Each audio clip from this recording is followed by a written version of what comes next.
Hi, Jack. I'm good. I'm actually Good morning. This is Jeff with Sewer Tech Northwest. Today we're at property address 5906 Duniway Avenue here in Gladstone. We're located down in the basement. We're going through a 3-inch cast iron clean out here.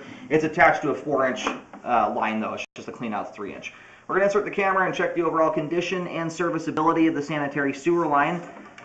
We did have water running. I had water running for probably 10-15 minutes. But when I started to take the clean out off, we got water dripping out. So it does appear that this line down here, to a certain extent, has some reverse grade. I don't know if it's a whole lot, but it's enough to let some of the water divert and come backwards.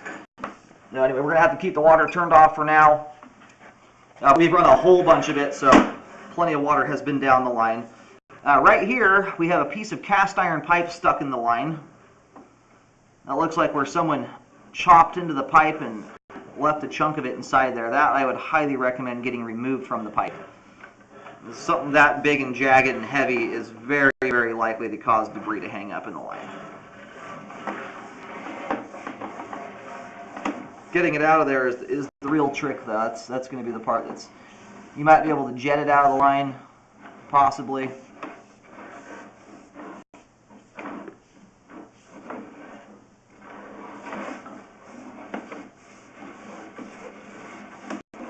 If we end up with a second clean out on the exterior, though, we'll try and move to that point. And then we can run some more water.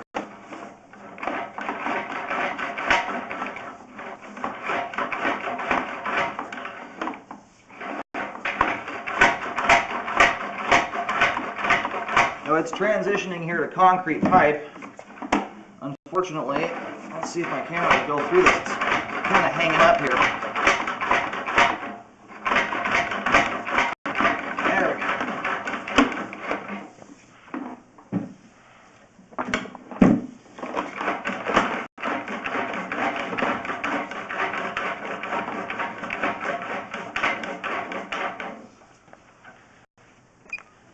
And we got something tying into the top here. That could actually be a clean out on the outside.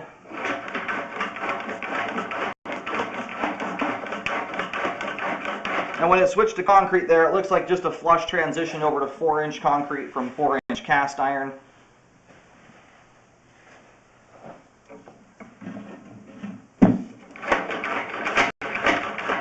Now the trick here, without running water, if this line goes through too many twists and turns, the camera may not make it all the way out. The water does a whole bunch to lube the line up for the camera to go down it. Especially when we're starting on the interior like this.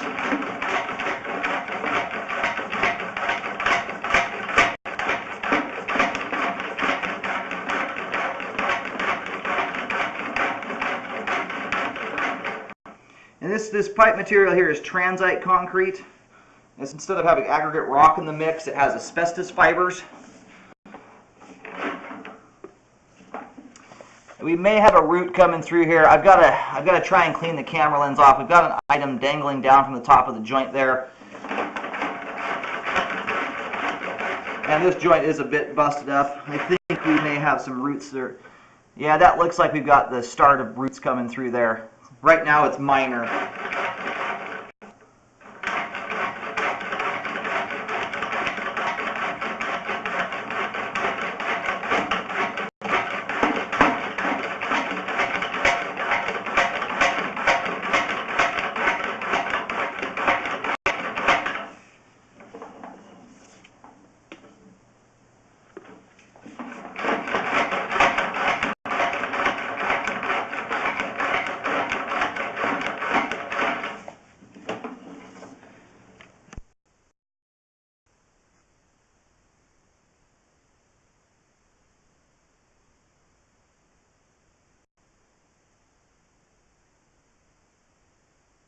Alright, we were able to get some water running on a light flow here to knock backflow out of the pipe.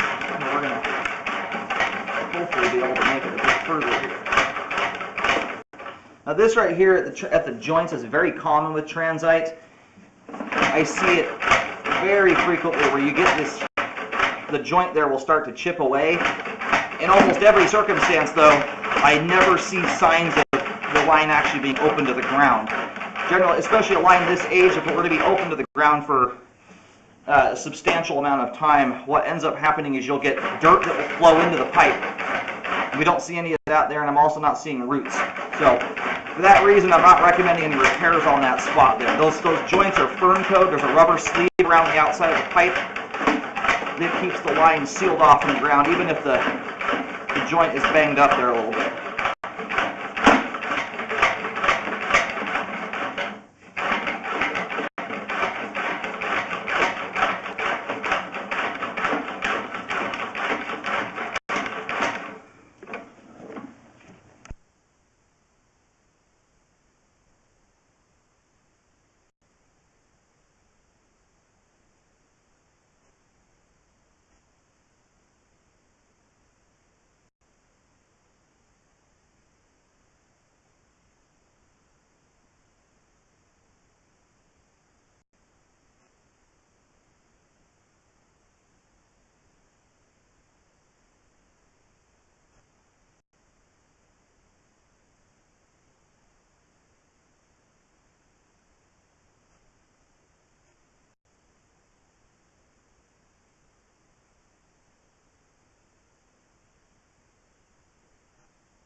Now, unfortunately, here at 78 feet, the camera is not going to go past this spot here. The camera wants to divert out of the flow line and start to kind of go up the pipe walls. So this is as far as we're going to be able to get to. If we were able to run more water, we'd probably be able to get further. But at this point, we can only run one kitchen sink, or the kitchen sink. Ideally, we'd be able to do toilet flushes while the camera's down to help push it out. So I'm going to go locate the camera and see where we're at here.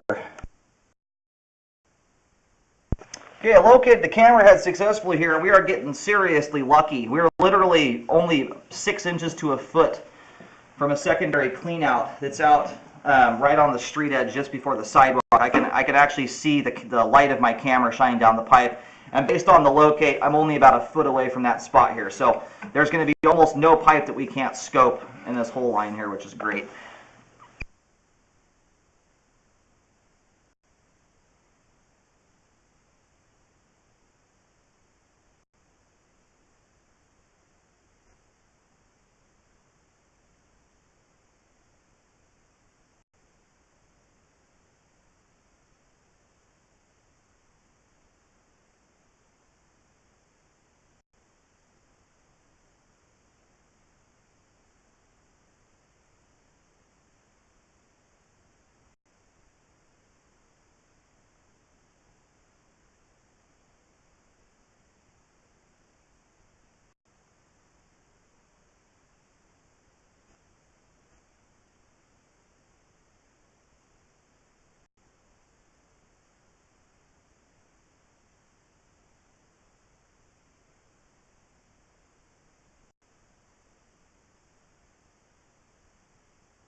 Now here at 49 feet, this is definitely a root intrusion. We got a much better picture here on the way back in.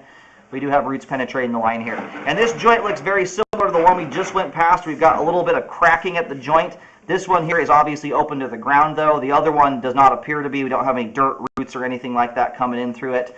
I'm going to go locate and see where this is at here.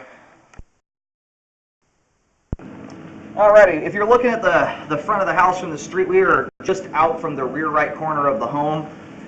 There's a rosemary bush right on top of this. I would imagine it's probably that's intruding through it. It's directly over the top of this area. The bush is making it difficult to locate properly.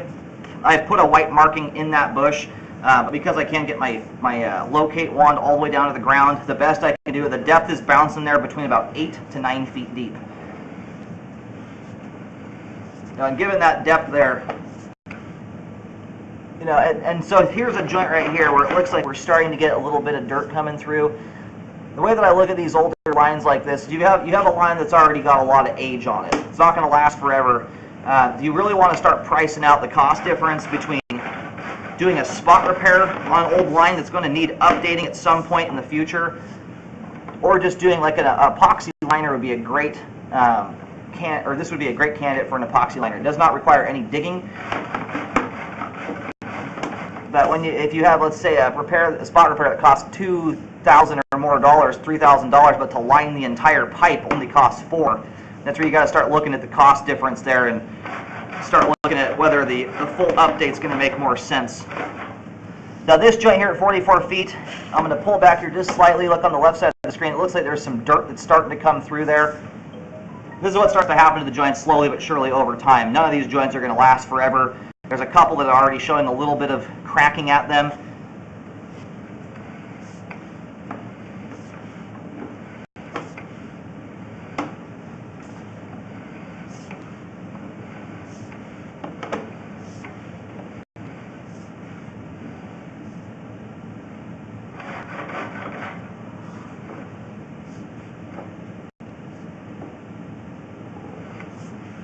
That right there, I think, is where the exterior vent stack comes down into the line.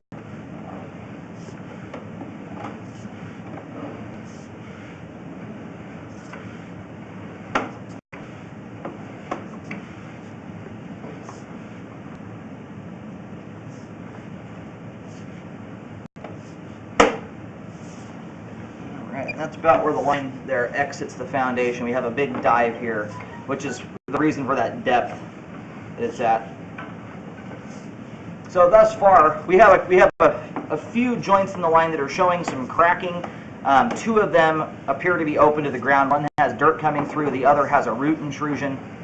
They're fairly close to each other. So if you were to go that, I would really look into the route of doing an epoxy liner. I think it would make a lot of sense in this circumstance due to that depth. You know, we'll see what the rest of the line here looks like. But right now, because of the depth of the line and the cost that it's incurred to actually get to that, I think doing an epoxy liner and fully updating would be the best bet here.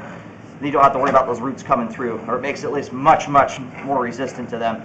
And then we also have this piece of cast iron pipe here sitting in the middle of the flow line. That's again from where they chopped this thing and updated it. Piece of cast iron busted off, fell down the line. So I would recommend trying to get that removed from the pipe.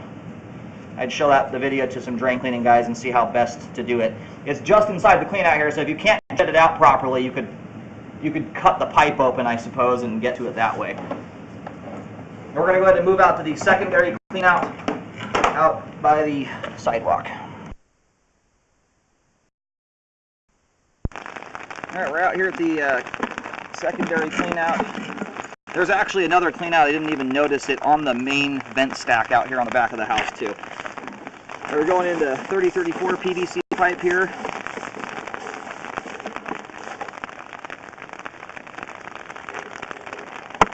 It looks like it's just a clean out that's been installed here. I thought maybe there was an update done to it. I'm not sure why this was installed.